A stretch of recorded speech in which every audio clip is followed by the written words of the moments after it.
Di tanah yang diberkahi para nabi, berdiri sebuah masjid yang menjadi saksi sejarah iman dan doa jutaan manusia. Masjid ini bukan sekedar bangunan, ia adalah simbol harapan, keteguhan, dan kerinduan umat pada kedamaian. Di tempat inilah doa-doa dipanjatkan, dan dari tempat inilah harapan tentang kebebasan Baitul Maqdis terus hidup. Di balik dinding-dinding yang penuh cerita, Baitul Maqdis adalah rumah bagi tawa anak-anak, lantunan ayat suci, dan kehangatan masyarakat yang saling menguatkan. Anak-anak Baitul Maqdis tetap belajar mengaji, tetap bermain, tersenyum, meski dunia di sekitar mereka tak selalu ramah. Di sana kita belajar bahwa bahagia bukan berarti tanpa luka, tapi tetap memilih bersyukur meski dalam keterbatasan. Baitul Maqdis bukan hanya tentang konflik, Baitul Maqdis adalah tentang kehidupan, tentang cinta, tentang manusia yang tetap memilih berbuat baik. Namun, sejak 7 Oktober, dunia kembali menyaksikan betapa rapuhnya rasa aman di tanah Baitul Maqdis. Rumah-rumah runtuh, keluarga terpisah, tangis anak-anak terdengar di antara debu dan reruntuhan. Banyak mimpi terhenti, banyak pelukan tak sempat terucap. Di tengah gelapnya keadaan, mereka bukan hanya kehilangan tempat tinggal, tapi juga kehilangan rasa aman yang seharusnya dimiliki setiap manusia. Dan kepada dunia, Baitul Maqdis seakan bertanya, apakah tangisan kami terdengar? Namun Baitul Maqdis tidak pernah benar-benar menyerah. Di antara puing-puing doa tetap dilangitkan. Di tengah luka senyum masih dihadirkan. Mereka percaya bahwa janji Allah itu nyata. Bahwa kebebasan bukan hanya sekedar mimpi, tapi kepastian yang sedang menunggu waktu. Hari ini kita mungkin belum bisa berada di sana, tapi doa kita bisa sampai ke langit Baitul Maqdis. Dan dari tempat ini, mari kita kirimkan satu pesan sederhana. Baitul Maqdis tidak sendiri, Baitul Maqdis tidak dilupakan, dan Baitul Maqdis akan bebas.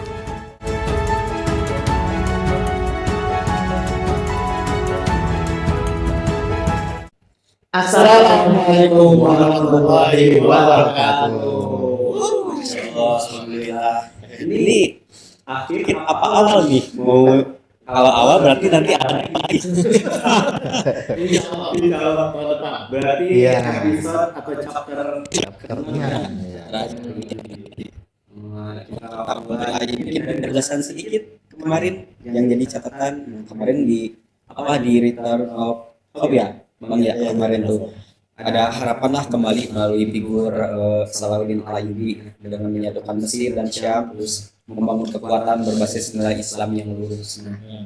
Di episode ini, di chapter ini ada second dan fall. Jadi kemunduran Khilafah Utsmani, nanti mungkin kolonialisme Barat, munculnya Zionisme hingga pembentukan negara Israel menjadi fase kejatuhan kedua di Palestina.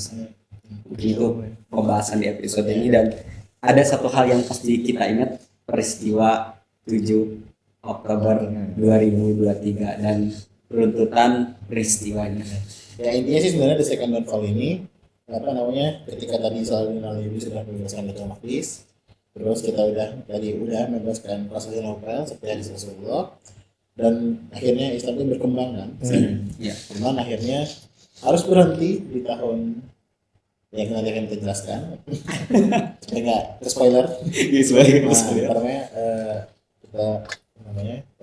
kita langsung mulai. Iya, penemuan kita. Temuan kita. Mulai jelasin. Boleh, aku pengen jelasin di episode ini. Teman-teman kita ya. Iya. Oke, kita start pertama. Dari di sini. Ya. Kehancuran.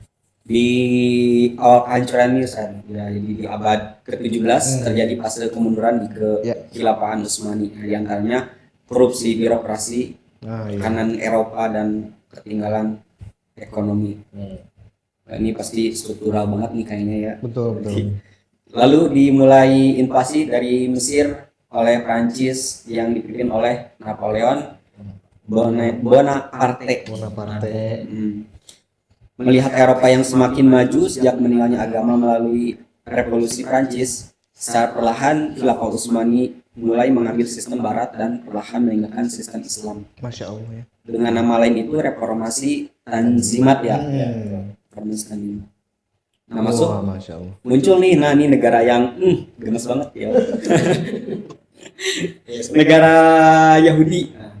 Jadi pada tahun 1878 Fatah Tikva didirikan, koloni pertanian Yahudi pertama di Palestina.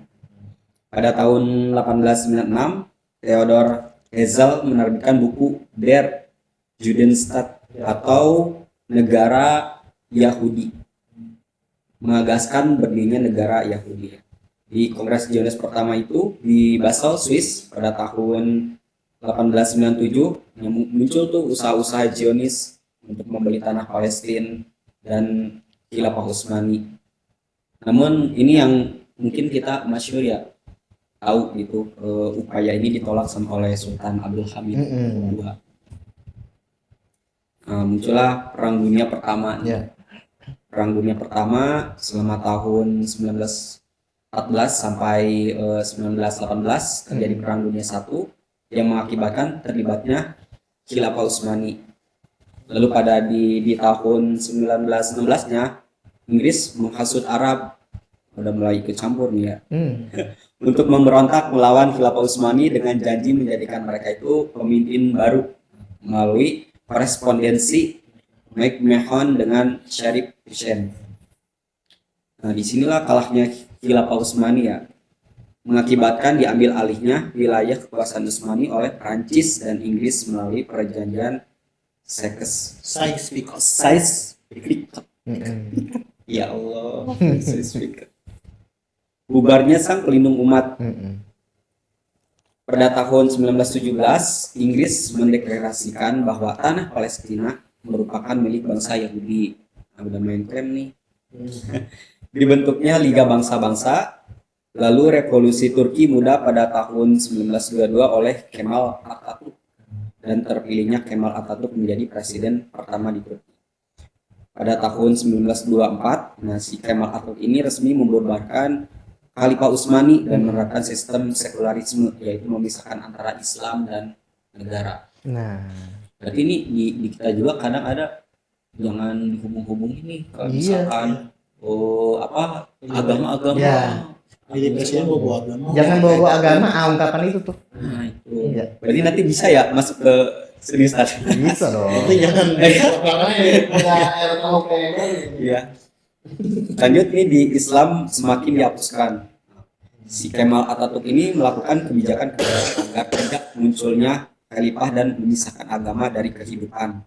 Di antaranya itu menutup pesantren atau madrasah, lembaga wakaf Islam. Ya. Terus Islam tidak lagi menjadi hukum, tetapi menjadi kementerian di bawah negara. Berarti nanti ke sistemnya ini saya masuk juga ke sistem sistem. Lanjut itu ada azan dipaksa menjadi bahasa Turki. Gimana ini Bang? Bahasa Arab dilarang. Pakaian Islam dilarang. Masjid Hagia Sophia itu dijadikan museum. Iya. Nah, sebelum lanjut dulu ya. Pertama itu.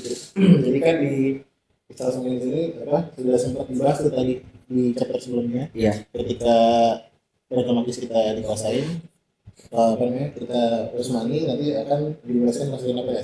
Iya. Nanti oleh Muhammad Fatih. Nah itu salah satu alasannya adalah Masjid Hagia Sophia. Gereja Hagia Sophia itu dijadikan masjid. Masjid. Nah, cuman di sini tetap dijadikan museum. Museum.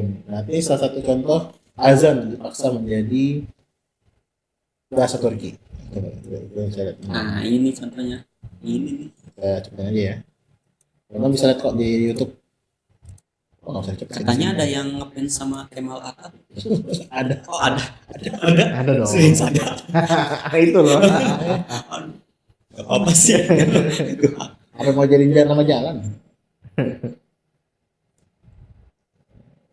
Saya kasih ringkas aja ya. Jadi apa namanya? Masih merinding. Sampai kata-kata Allah Akbar itu juga dia jadi Tuhan Maha Besar. Aneh. Aneh ya. Iya. Dan fakta ini ya terjadi gitu kan. Iya.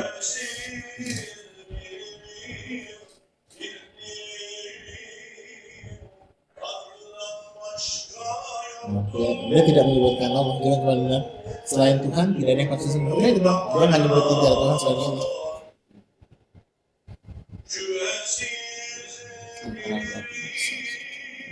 Jadi, cukup lah ya, nanti takutnya imah pokoknya. Jadi kalau ngumpulnya bisa cek masing-masing. Iya, masuk di YouTube aja ya. Serem, ngeri. Bayangin. Terus, Nah, sebentar. Lalu di usaha mendirikan negara Israel. Nah, ini si rewel ini astaga. Pada tahun 1936, pemberontakan Arab melawan kebijakan pro-Zionis Inggris dan upaya mendirikan negara Israel. Perang Dunia II terjadi pada tahun 1939 yang dimenangkan oleh Sekutu. Nah, pada tahun 1945 dibentuknya Persatuan Bangsa-Bangsa, ya PBB atau yang kita sering dengar PBB.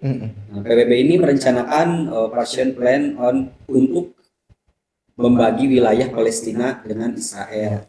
Jadi kayak yang sekarang tuh Two-state solution itu.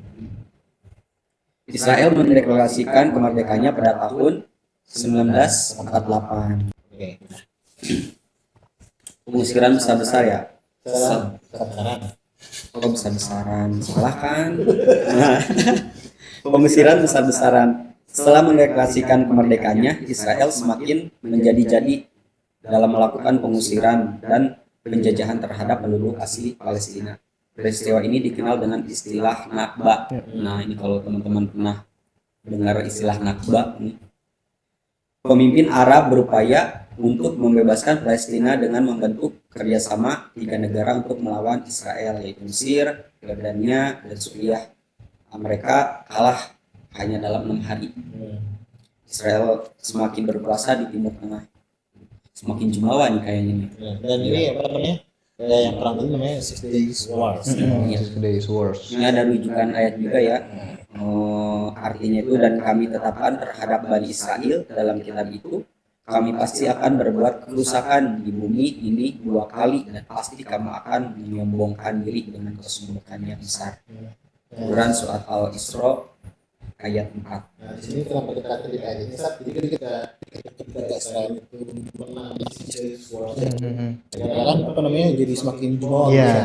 Gimana semakin jumawa dan orang-orang tuh punya mindset kalau Israel itu mindset yang pertama. Karena kenapa? Karena bayangin aja negara kecil negara kecil yang baru lahir dari 1948 itu tiba-tiba melawan 3 negara yang bersatu, Mesir, Yordania, dan Suriah itu mereka menang dalam waktu hanya 6 hari gitu ya.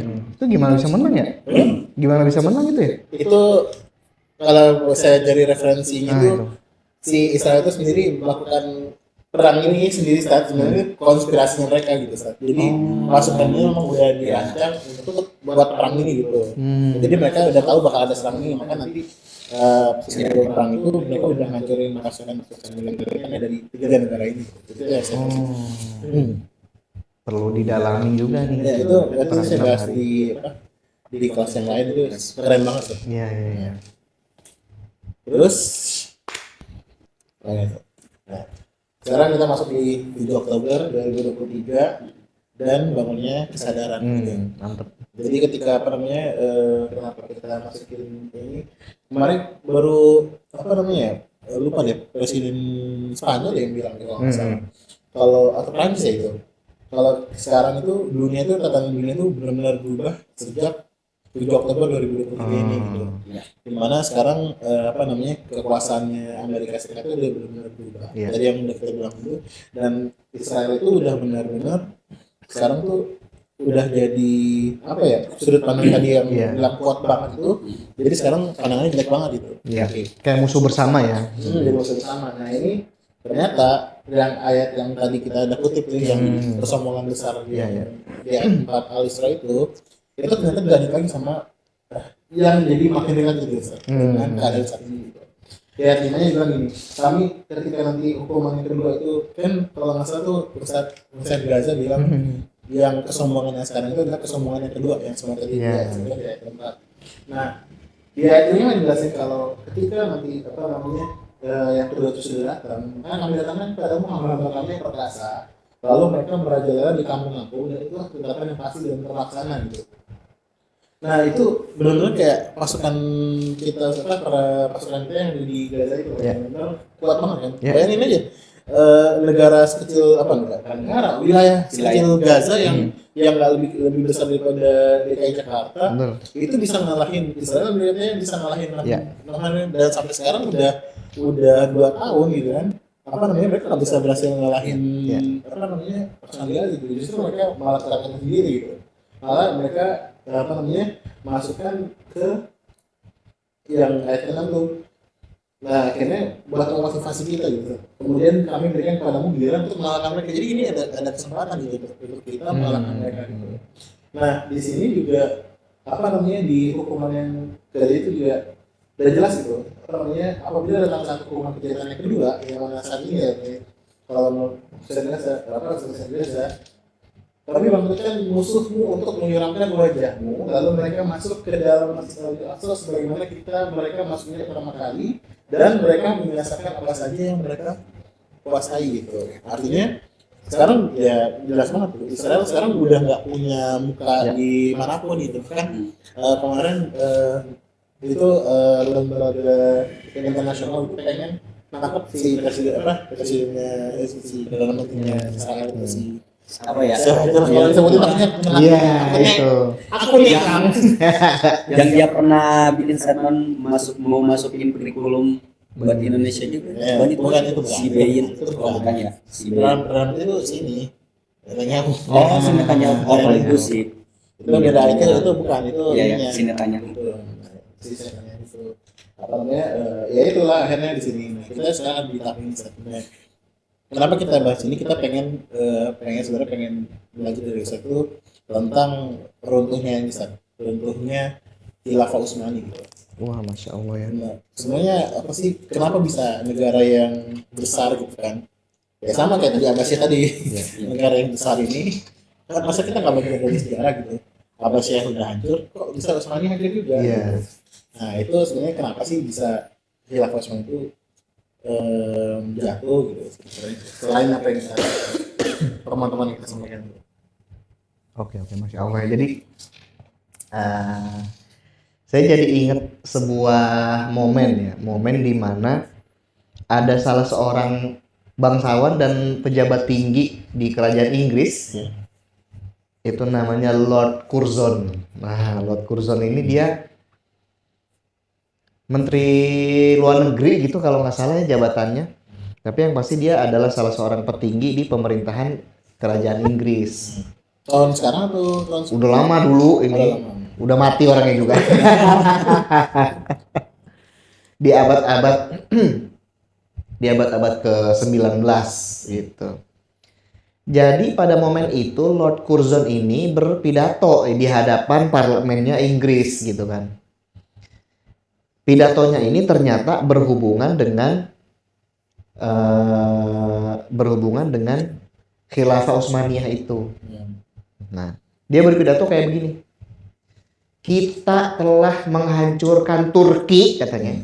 Nah, sebab mereka nyebutnya Turki tuh. Kita telah menghancurkan Turki dengan kehancuran yang akan membuat mereka tidak akan pernah mungkin bangkit kembali, kata dia. Apa yang kita hancurkan itu? Kita telah menghancurkan inti atau jiwa dari kekuatan mereka. Itu adalah Islam dan khilafah katanya. Ya. Jadi orang kafir ini dia memahami bahwa memang umat Islam itu memiliki kekuatan yang nyata ya, yaitu agamanya sendiri, Islam. Ini yang pertama. Yang kedua, institusi penerap syariat Islam yaitu khilafah. Yang itulah yang kemudian diidentifikasi oleh Lord Curzon ini. Nah, saya tertarik untuk mengulik dua poin ini. Yang pertama, Islam, ya. Nah, jadi kawan-kawan sekalian, sebenarnya kunci keagungan, kunci kemenangan itu adalah ketika kita berpegang kepada Islam. Kita berpegang kuat sekuat-kuatnya dan tidak pernah melepaskan diri dari Islam. Itulah kunci kemenangan. Sebagaimana sabda Nabi Muhammad SAW, wa qad taraktu fikum ma in tasumtum bihi walan tadillu abadan amron bayinan kitabullahi wa sunnatan nabi. Sudah saya tinggalkan untuk kalian satu perkara yang sangat nyata, jelas, yang kalian tidak akan pernah tersesat, tidak akan pernah lalawora. Orang Sukabumi. Sukabumi ya. Kagak bakal ada lalawora gitu. Amron bayinan. Ini satu urusan yang sangat nyata, sangat jelas. Apa? Kitabullah wa sunnatan nabi. Kitabullah, Al-Quran, dan sunnah Nabi Muhammad SAW. Dan itulah Islam. Nah, ini satu formulasi ya. Jadi dalam postulat ini, ketika umat Islam berpegang teguh kepada agama, dia menang. Menang, unggul, hebat, dikagumi, disegani. Dan ketika dia berlepas diri dari agama, dia kalah, lemah, dan akan dicabut harisma serta rasa takut di dalam hati musuh-musuh mereka karena tindakan mereka yang melepaskan diri dari ajaran agama itu. Hal ini terlihat sekali pada momen kemunduran dari Utsmaniyah tadi. Nah, jadi kawan-kawan sekalian, tanda-tanda kekalahan Khilafah Utsmaniyah sudah mulai terlihat semenjak di abad ke-17 Masehi tahun 1600-an. Tetapi kemundurannya terjadi secara cepat itu pada abad ke-18 di tahun 1700. Di mana ketika itu ya mulai mereka melihat secara militer kaum muslimin itu kalah dalam berbagai pertempuran. Salah satu contohnya adalah dalam pertempuran-pertempuran yang ketika itu Austria, misalnya Habsburg gitu ya, itu dipimpin oleh seorang pangeran namanya Eugene of Savoy, tahun-tahun 1618 misalnya, 1619. Nah, itu kaum muslimin ya, Khilafah Utsmaniyah ketika bertempur sama pangeran Eugene kalah terus.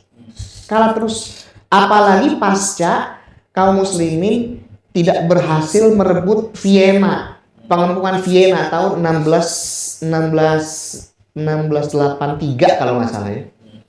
Kan kaum muslimin itu di bawah Kara Mustafa Pasha itu ngepung Vienna. Vienna itu ibu kota Austria ya. Vienna dikepung rapat sekali. Tapi kalah. Itu saya pengen mendalami momen sejarah ini ya. Kalah itu. Dan pasca perang Vienna itu ya, kaum muslimin hampir nggak pernah menang sama sekali. Nah, sementara itu di Eropa pada abad-abad ke-18 tadi mereka mengalami yang namanya kemajuan. Ditemukan mesin uap zaman itu oleh James Watt tahun 17 sekian ya, 1716, 1717 gitu. Kemudian mereka mengalami revolusi filsafat yang mana para ilmuwan cendekiawan semakin dominan, mengalahkan para agamawan, mengalahkan para bangsawan. Kemudian ya, terjadilah yang namanya revolusi Prancis tahun 1789. Nah, di abad itu, di abad ke-18 itu kan sekalian, luar biasa kemajuan yang terjadi di Eropa. Baik secara sains dan teknologi, ya gara-gara ditemukannya mesin uap sama mesin cetak. Wah, itu. Kan mesin uap itu bisa dipakai kemana-mana tuh. Ya kan? Bisa dipakai ke mesin tinta. Mesin tinta jadi lebih cepat. Bisa dipakai ke kapal. Kapal jadi lebih, nggak usah pakai layar, ribet pakai layar mah. Nungguin angin dulu gitu.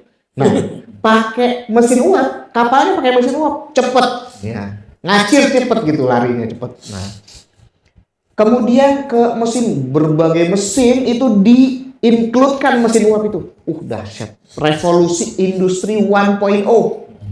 Kan kalau sekarang revolusi industri 4.0. 5 apa versi? 5 ya? 5.0 dengan adanya AI, internet ya kan? Nah, itu revolusi industri 5.0 dan revolusi industri 1.0 itu di Eropa abad 18. Dengan ditemukannya mesin uap, mesin cetak. Nah, dalam bidang pemikiran, orang Eropa juga bangkit. Bangkitnya itu ketika mereka semakin kencang menggugat institusi agama. Which is, institusi agamanya adalah gereja. Paus, Vatikan, yang selalu berkolaborasi sama para raja, bangsawan untuk menindas rakyat. Wah, pemikiran-pemikiran Freemasonry berkembang. Yang mana Freemasonry itu pada tahun 1717 itu mengadakan sidang di London. Waktu itu James Anderson, Grandmaster Freemasonry, mengukuhkan gerak organisasi Freemasonry itu di seluruh Eropa dari London tahun 1717. Nah, makanya umumnya ya para filsuf itu orang Freemasonry. Contoh, filsuf Prancis yang aktif pada masa-masa menjelang revolusi Prancis itu namanya Voltaire. Voltaire ya. Nah, Voltaire itu nama pena. Nama aslinya François Marie Awe.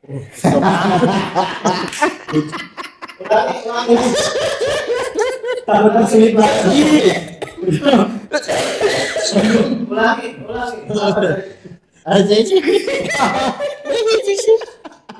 Aduh. Dia orang Freemasonry. Gagasannya apa? Gagasannya adalah tentang kebebasan. Kebebasan, kemudian liberalisme, ya. Montesquieu Freemasonry yang menggagas trias politika yang sekarang ada legislatif, eksekutif, sama yudikatif. Ya kan lah itu yang dipakai. Iya. Montesquieu Freemasonry kurang apa itu orang? Nah, Kan lah. Berarti masuk loh hal-hal. nah, slogan-slogan revolusi Prancis yaitu liberté, égalité, fraternité, itu semua adalah slogan-slogan Freemasonry. Kan lah itu sistem di mana? Berarti nggak cuma icon nggak, slogan juga ya. Betul. Sehingga bisa dibilang institusi Freemasonry ini memasok pemikiran, ya, memasok gagasan-gagasan intelektualitas yang membakar revolusi Prancis, yang membakar gugatan-gugatan orang-orang Eropa terhadap eksistensi otoritas keagamaan. Makanya mereka benci betul sama yang namanya keagamaan. Spiritual tuh nggak berguna menurut mereka.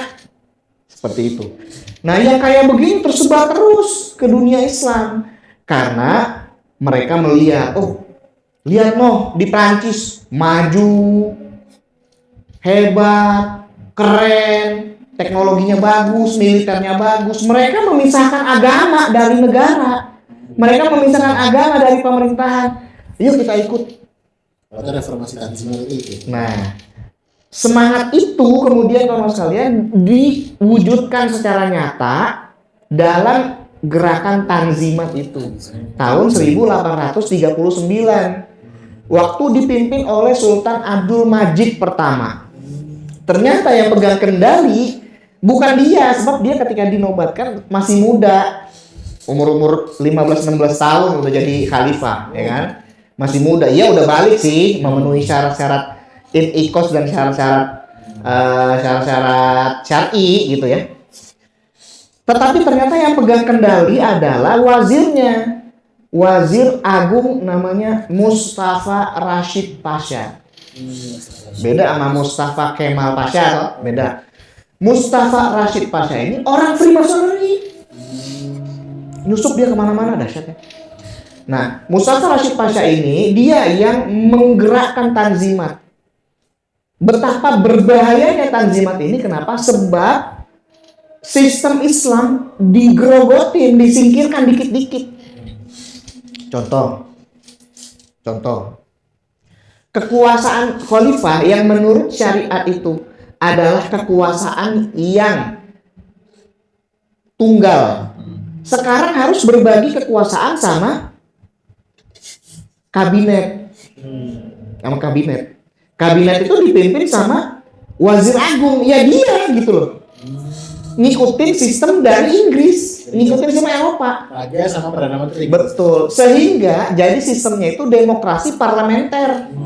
Yang mana raja atau khalifah hanya simbol negara saja, tidak mengurusi pemerintahan secara langsung. Itu adalah sistem pemerintahan merujuk pada Belgia, Eropa, Prancis, Inggris. Nah, yang kayak gitu mau diterapkan juga di dalam Khilafah Utsmaniyah. Padahal yang dikehendaki ajaran agama, yang diajarkan Islam itu, kekuasaan khalifah itu tunggal. Dia yang berkuasa, dia memiliki wewenang atas segala urusan pemerintahan, yang nanti dia dan pembantu-pembantunya menerapkan ajaran agama secara utuh dan menyeluruh. Ama Tanzimat dibagi kekuasaan itu. Edik Gulhane namanya, bikin ininya, deklarasinya.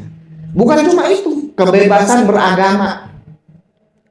Kebebasan beragama itu ketika Tanzimat itu, kalau sekalian, itu membuat orang yang udah Islam lantas keluar dari Islam tidak boleh diapa-apain, tidak boleh diganggu. Orang murtad jadi boleh, padahal orang murtad itu haram, sebab man baddala dinahu faqtuluhu, sabda Nabi. Barang siapa yang murtad, hukum mati gitu. Kalau tidak mau kembali kepada Islam setelah didakwahi, ditangkap, eksekusi. Itu ganjaran orang murtad.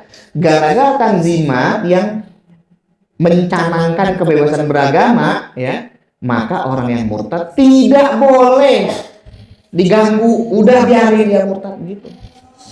Bukan cuma itu, LGBT jadi boleh. Coba, ngeri itu. LGBT jadi boleh. Itu udah kerusakannya macam-macam. Nggak muslimin itu udah bener-bener. Lah, pada kemana ulamanya? Ulama tetap bersuara. Kayak misalnya Syekh Mustafa Sobri misalnya. Lantang itu. Syekh Mustafa Sobri itu Syekhul Islamnya. Jadi Khilafah Utsmaniyah itu punya sebuah institusi namanya Syekhul Islam. Seorang ulama menjabat Syekhul Islam itu, dia nanti jadi kayak otoritas yang berkonsultasi, ya. Khalifah itu konsultasi agama sama dia gitu. Nah, dia memberikan masukan-masukan secara syariat gitu. Lantang Syekh Mustafa Sobri. Ya, selain beliau misalnya ada Syekh Yusuf An-Nabhani, kakeknya Syekh Taqiyuddin An-Nabhani. Lantang sekali itu memberikan penjelasan. Giliran mesin cetak haram katanya. Gimana hukumnya mencetak Al-Quran pakai mesin cetak? Haram. Gara-gara apa? Gara-gara mesin cetak bikinin orang kafir, nggak boleh. Coba, ada fatwa begitu. Saking kaum muslimin ketika itu mundur pemikiran dan pemahamannya terhadap agama, nggak boleh katanya. Sementara demokrasi, dengan bubrah gitu diterapin di tengah-tengah kaum muslimin. Gara-gara katanya itu syuro, musyawarah seperti itu. Nah, ini kerusakan yang sangat besar. Kenapa? Kerusakan ini terjadi di sini, di isi pikiran dan isi kepala kaum muslimin. Dan kaum muslimin belum pernah menghadapi tantangan sebesar itu dulu. Misalnya zaman-zaman Salahuddin Ayyubi, misalnya zaman-zaman Abbasiyah, ya, terjadi juga sih perpecahan, terjadi juga sih tantangan-tantangan, kekacauan segala macam. Tapi kalau dibandingkan dengan hari ini, pemahaman agama, ya, kaum muslimin pada zaman itu masih lebih bagus daripada pemahaman kaum muslimin terhadap Islam hari ini. Gitu. Makanya ketika itu, ya, tanah suci Palestina berhasil direbut kembali. Karena pemahaman sama kesadaran kaum muslim terhadap agamanya sangat-sangat lebih bagus daripada hari ini. Nah kalau sekarang, wah, contoh ya, ada salah seorang jurnalis zaman Hindia Belanda, orang Islam, bapak ibunya guru ngaji, siapa namanya? Dia pelopor jurnalis Indonesia. Dia secara pemikiran dia Islam gitu, tapi secara pemikiran dia bilang kalau mau naik haji mah ke Den Haag katanya. Coba. Ke Den Haag. Gara-gara dia itu pendukung pemerintah Hindia Belanda. Kalau misalnya mau menjadikan teladan mah Ratu Wilhelmina katanya. Dahsyat itu. Subhanallah. Jadi kaum muslimin di zaman ini tidak pernah mengalami tantangan yang sangat berat berupa serangan pemikiran. Itu yang kemudian disebut Ghazwul Fikri. Aduh. Angin ya bola. Ghazwul Fikri. Luar biasa. Ya. Ghazwul Fikri. Kaum muslim zaman Salahuddin nggak menghadapi Ghazwul Fikri, Sekarang enggak. kan ada yang percaya lewat gua tuh bareng-bareng bisa nyampe. Lah itu deh. Emang ada dokodemodor di situ pintu kemana saja? Tidak ada. Nah, dulu zaman Salahuddin Ghazwul Fikri tidak dijalankan oleh musuh-musuh Islam, tidak. Musuh itu nyata gitu. Musuh ini muslim, musuh ini muslim. Kalaupun ada kayak yang seperti tadi Fatimiyah, nyata-nyata dia sesat gitu. Oh kalau sekarang luar biasa, muslim tapi pikirannya begitu, gitu.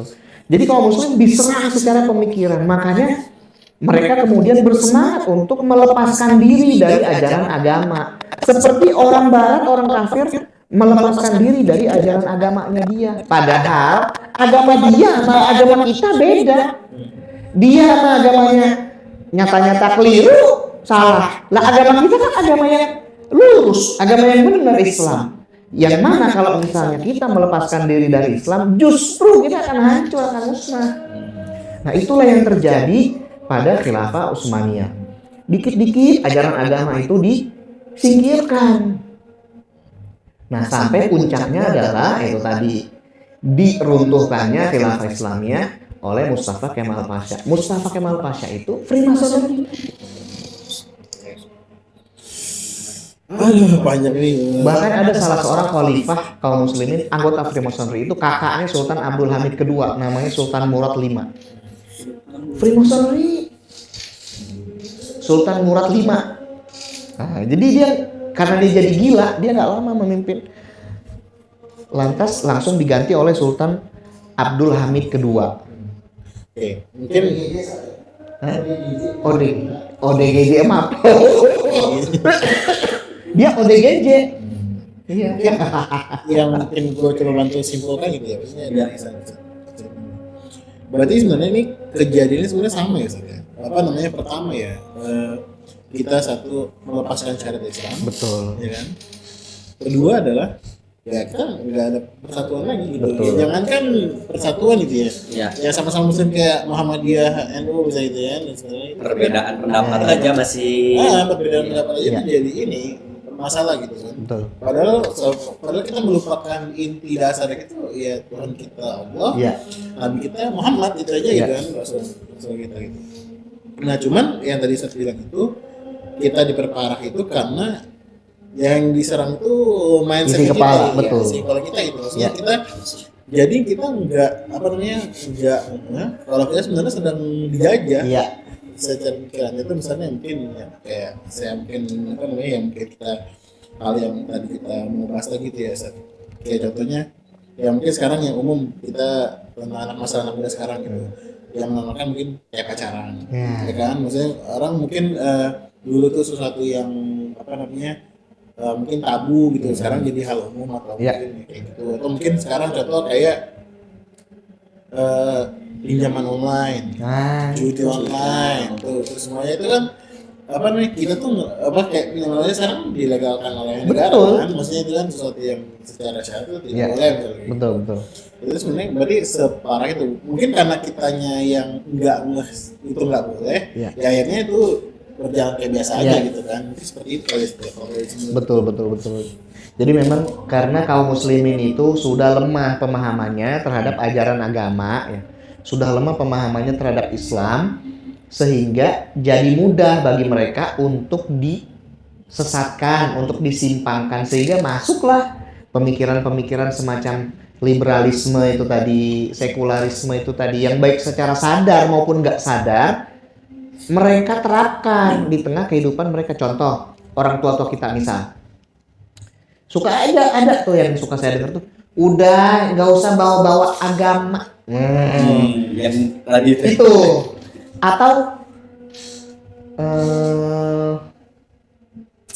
ya itu yang paling populer sih, salah satu yang paling populer. Udah jangan bawa agama. Tanpa sadar orang yang ngomong gitu, mereka itu udah terjangkit paham sekularisme, yaitu paham yang memisahkan agama dari kehidupan. Mungkin mereka nggak tahu sekularisme teh naon ya, mungkin nggak tahu sekularisme itu apa. Tetapi pola pikir sekularisme itu tanpa mereka sadari masuk ke dalam pikiran mereka. Makanya mereka ngomong, udah jangan bawa-bawa agama gitu. politik, agama. Betul. Ya. Nah, padahal lah orang kita mah Islam. Bangun tidur Lah. aja langsung. Betul. Lah kalau kita Islam, kalau nggak pakai Islam terus mau pakai apa kan gitu. Ya kan? Ya karena kita Islam makanya pakai Islam. Ini kok kita Islam tapi disuruh jangan bawa agama, itu gimana gitu. Seperti itu gitu. Ini menarik banget sih Seth. Ini informasi yang apa ya, susah di apa ya, Susah dicari, mau mencernanya tuh kayak lama. Iya. Kenapa apa gimana ya? Karena kita tuh misalnya berbeda sama Saladin Al-Ayyubi kan ini kan sejarah gitu Seth. Kita Betul. bisa melihat kisahnya, apa yang terjadi di sebelumnya, apa yang terjadi sesudahnya itu bisa kita baca di sumber-sumber referensi yang mungkin kredibel gitu, Ya. yang muslim dan kredibel gitu. Cuma sekarang kan kita lagi mengalami itu gitu. Maksudnya kita nggak tahu panduan Cuma gak Iya. sadar kita nggak sadar aja. Betul. arah. Betul. Tapi ada satu momen yang mau tadi saya highlight dari apa yang dijelasin sama Rifki gitu, sebelum nanti kita tutup Seth. Boleh. Nah, jadi apa namanya? Baik lagi Seth. Ternyata kehancuran apa bebasnya Baitul Maqdis tadi Seth. Ya. Apa namanya dari genggaman Islam dimulainya sama Seth, dari apa namanya? Dari pertama dari invasi Bonaparte ke Mesir. Jadi Mesir lepas. Iya. Terus nanti akhirnya apa namanya Suriah Syam Iya. Terpecah. Betul. ya kan Perpecahan lagi kan? Berpecah lagi, ya. Terus tadi kan yang apa namanya ini sama kayak waktu Saladin Al-Ayyubi apa perang salib itu kan mereka juga nyerang dari Mesir, terus nyerang apa di mana Mesir waktu itu memang udah dijajah sama Khilafah Fatimiyah Betul, kan. betul. Terus Syamnya dikuasai sama pasukan salib. Ya. Artinya ini sebenarnya kayak ada kaitannya lagi gitu, apa namanya Mesir dan Syam itu. Walaupun sekarang kita udah nggak kenal Syam itu ya. Ya. Syam itu apa sih Tat, sebenarnya? Ya, memang kalau Syam itu kalau bahasa Inggrisnya Levant. Nah, kalau sekarang tuh negaranya apa sih? Jadi Syam itu terdiri dari beberapa negara seperti misalnya itu satu wilayah yang cukup luas tuh Syam itu, yaitu ya sekarang wilayah-wilayah Palestina tuh. Ya, walaupun sekarang udah masuk wilayah negara si rewel ya, jangan sebut itu wilayah Palestina, itu Syam Palestina, Lebanon, Yordania ya, kemudian Suriah. Nah, itu sekitar situ tuh Syam tuh. Nah itu kan apa namanya akhirnya tuh sama-sama ya memang belum beres gitu sama ketika itu bermasalah ya akhirnya Baitul Maqdis itu bermasalah juga. Ya. Nah uniknya Stat, di tahun 2020 setelah 2023 ini 7 Oktober 2023 Ya. ada kejadian yang menurut saya masih apa ya, brilliant. Nah, Yaitu ketika Suriah itu lepas dari kejamannya apa sih? Basar. Basar Asad itu. Itu bagaimana itu merupakan salah satu bagian dari Syam gitu. Betul. Itu seolah-olah itu kayak ada pola yang mau keulang lagi nih gitu. Sama. Ya ini baru di Suriahnya masih ada uniknya gitu ya. Si rebel ini toh nggak nyerangnya siapa aja? Libanon. Ya kan, Libanon itu kan bagian dari Syam tadi gitu. Mereka Libanon juga lagi berusaha untuk lepas dari jajahannya itu juga si rebel itu. Tinggal satu lagi tuh tadi Palestina dan Mesir. Dan Mesir juga merupakan satu bagian yang sekarang itu memang pemerintahannya itu sekarang memang masih dijajah. Betul sekali ya. Apa namanya itu? Al-Sisi itu Al-Sisi. Apa namanya? Abdel Fattah Al-Sisi. Yang mana mereka sangat pro sekali dengan Amerika gitu. Betul. Dan Israel. Ya. Ya kalau bukti dalil kenapa saya bilang kayak gitu ya buktinya apa namanya pintu gerbang Rafah nggak pernah dibuka. Iya. Ya kan? Padahal mereka sama-sama Muslim. Iya. Tinggal buka gerbang Rafah dong itu udah beres. Betul. Itu permasalahannya. Yang artinya memang walaupun memang sekarang masih jauh ya tadi sebenarnya. Tapi tanda-tanda itu kayak mau keulang gitu Ustaz. Muncul ya. Polanya Suriah gitu. Cuman sebagai mungkin nanti sebelum nanti Ustaz kasih tutup closing statement gitu. Apa masa kita yang muda gini nggak mau sih ikut apa namanya menyumbang atau berpartisipasi dengan pembebasan Baitul Maqdis dengan tanda-tanda yang sangat nyata ini gitu maksudnya. Dengan pola yang seperti yang tadi. Karena kenapa Jalan Hope ini sebenarnya semangat membangun itu supaya nyadarin penonton atau yang nonton ini tuh ada suatu kejadian yang lagi mau keulang lagi nih gitu. Iya. Itu bahkan sampai apa namanya kalau waktu itu saya lupa deh, tapi saya kritis ngambil sumber dari referensi lain itu kira-kira pembebasan Baitul Maqdis itu ada di tahun 2027. Yang which is itu tinggal setahun lagi. Ya gitu kan. Nah, itu yang maksudnya apa namanya? Semangatnya di situ. Mungkin Ustaz ada closing statement Betul. sekaligus menutup apa namanya chapter terakhir dari Jalan Hope. Ya, Masya Allah yang luar biasa ini. Satu perjalanan yang sangat luar biasa panjang. Ya, ada banget gitu. Sampai besok. Maraton. Nah, itu menjadi semacam gambaran mudah-mudahan ya.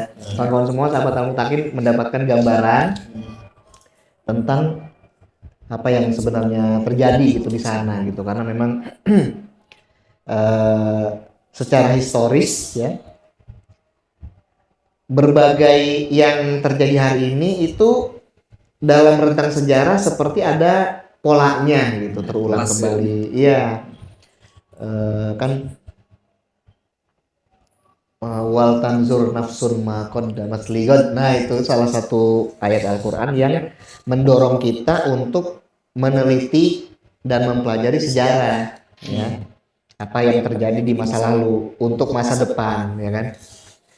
Nah, tentu saja untuk bisa mendapatkan gambaran yang baik, gambaran yang utuh, yang benar gitu ya tentang tanah suci Palestina, Baitul Maqdis, ya mau tidak mau kita harus menelusuri sejarahnya gitu. Karena kalau misalnya enggak, ya kita enggak akan mendapatkan gambaran yang benar, gambaran yang utuh ya bahwa itu adalah tanah yang diberkati dan seperti apa situasi di situ itu bisa dibilang bergantung kepada otoritas apa yang berkuasa di situ. Nah, ketika otoritas yang berkuasa di situ adalah otoritas yang berdasarkan wahyu dari Allah Subhanahu wa taala ya kan. Nah, seperti dulu misalnya zaman Khulafaur Rasyidin, zaman Khalifah Umar ya.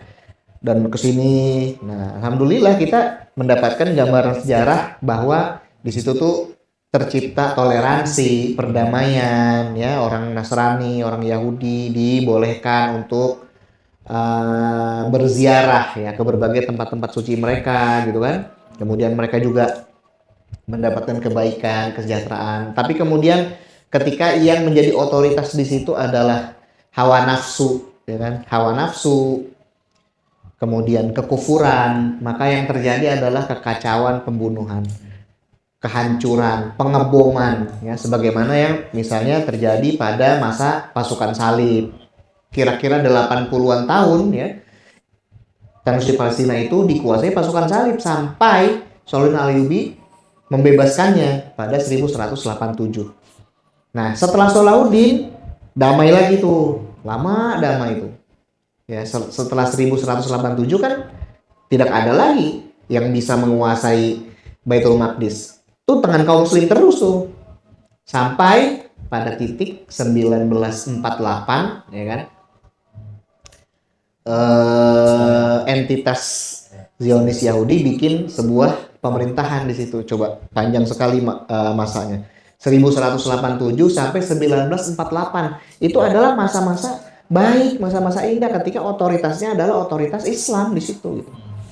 Tapi kemudian pasca tidak lama setelah didirikannya negara Zionis Yahudi, ada Nakba lah. Iya. Itu di tahun yang sama 1948 juga itu Nakba itu. Pasca dideklarasikannya pemerintahan Israel itu. Gitu. Nah, kaum muslimin ditindas sampai hari ini ya luar biasa begitu kan. Luar biasa dahsyatnya, luar biasa keji dan jahatnya. Nah, karenanya memang ya itu tadi ya kalau misalnya kita mau mengulangi ya kesuksesan Saladin Al-Ayyubi ya memang harus dengan cara-cara yang dulu pernah dia tempuh, yaitu berpegang teguh kepada agama ya. Akidahnya akidah yang lurus, yang benar. Jangan akidah yang bengkok misalnya. Akidahnya yang tauhid yang benar ya, ahlus sunnah wal jamaah gitu. Kemudian persatuan. Nah, persatuan kaum muslimin secara institusional misalnya. Nah, kemudian semangat jihad fisabilillah itu. Itu dia. Ininya apa namanya? Rumusannya gitu ya kalau melihat pada sejarah gitu. Nah, demikian teman-teman. Masya Allah, ya Allah, alhamdulillah. Ucapan, betul. Kalau episode kita sudah maraton. Sebenarnya Pak, mungkin namanya di kita sebenarnya udah di spill kemarin gitu di Ustaz Islam. Nah, iya. Kita tuh akan menangkan tentang penghasilan itu seperti pertama kali kita masuk datang ke sana. Itu berarti kan pembahasan Umar bin Khattab. Betul, kan? betul sekali. Gitu. Berarti kan ya kita kan bahkan almarhum Sayyidah Abu Ubaidah kan bilang siapkan aja jaga wudhu kalian karena sebentar lagi kita akan sholat di Masjidil Aqsa insyaallah. Ustaz, terima kasih sudah menemani kita dalam kasus ini. Iya. Mohon maaf kalau ada salah. Mohon maaf, sama-sama. Banyak. Biasa itu aman-aman. Teman-teman juga. Betul. Halo. Halo teman-teman. Oh ya. Hari ini Jadi kita bikin. Jadi langsung gua ngobrol sama minkum itu buat kita bridging dulu aja langsung. Iya, gimana? Selamat Hari Raya Idul Fitri. Semoga amal ibadah kita diterima di bulan suci ini. Puasa kita diterima, terus dakwah kita diterima dan semoga program ini dan Nafam ini bisa lanjut di tahun depan. Memang sebenarnya ini ada 2 chapter. Tapi ya chapter depan itu masih dia digodok. Iya. Tapi insya Allah di tahun depan akan ada lagi program seperti ini. Mungkin bisa lebih cepat juga. Ya, Dan untuk perbaikan kita juga. ya intinya buat teman-teman yang pengen informasi lebih lanjut program seperti ini silakan follow akun Instagramnya sahabat laki. Nah kalau yang tertarik sama dengan dengan materi-materi sama bisa follow Instagramnya terus Saya Gozi. nanti kita masukin di Instagramnya. Kalau mau beli buku-bukunya ya silakan juga langsung Iya, mantap. ya. Oke, dah semuanya. Assalamualaikum warahmatullahi wabarakatuh. Assalamualaikum warahmatullahi wabarakatuh.